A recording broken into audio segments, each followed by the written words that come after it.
کسی گاؤں میں فاطمہ نامی ایک بہت پیاری بچی رہتی تھی۔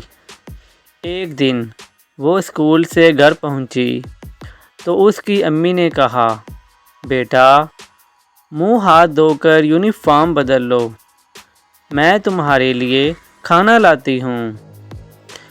فاطمہ کھانا کھانے بیٹھی تو اسے میاؤں میاؤں کی آواز سنائی دی۔ اس نے ادھر ادھر دیکھا مگر کوئی نظر نہ آیا۔ البتہ میاؤں میاؤں کی آوازیں تیز ہو گئیں۔ فاطمہ نے دروازہ کھولا تو کونے میں رکھے لکڑی کے کاٹھ کباڑ سے آوازیں آتی محسوس ہوئیں۔ وہ آگے بڑھی تو دیکھا کہ بلی کا ایک چھوٹا سا بچہ اپنی ماں کے ساتھ وہاں موجود ہے۔ فاطمہ نے اسے گود میں اٹھایا تو دیکھا کہ بلی کے بچے کی ٹانگ زخمی ہے۔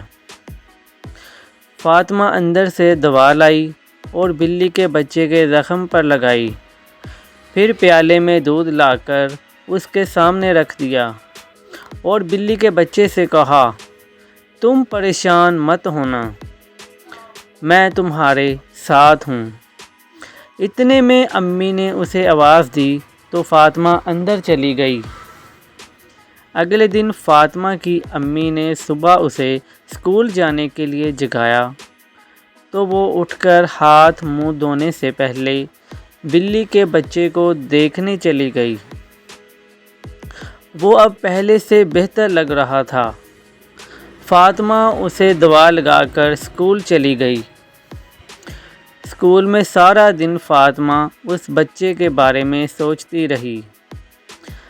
گھر آتے ہی سب سے پہلے اس نے بلی کے بچے کی خبر لی جو اپنی ماں کے ساتھ کھیل رہا تھا۔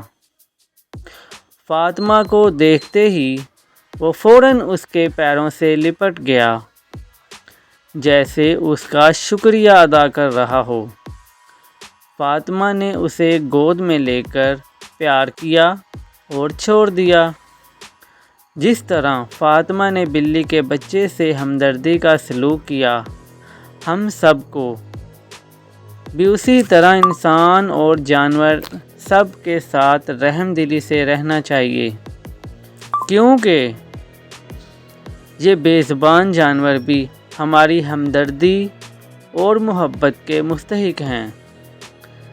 سیرت رسول اللہ صلی اللہ علیہ وآلہ وسلم کا مطالعہ کریں تو ہمیں معلوم ہوگا کہ آپ صلی اللہ علیہ وآلہ وسلم ان بے زبانوں پر رحم فرماتے اور امت کو بھی تلقین فرمائی کہ پرندوں اور جانوروں کے ساتھ حسن سلوک سے پیش آئیں۔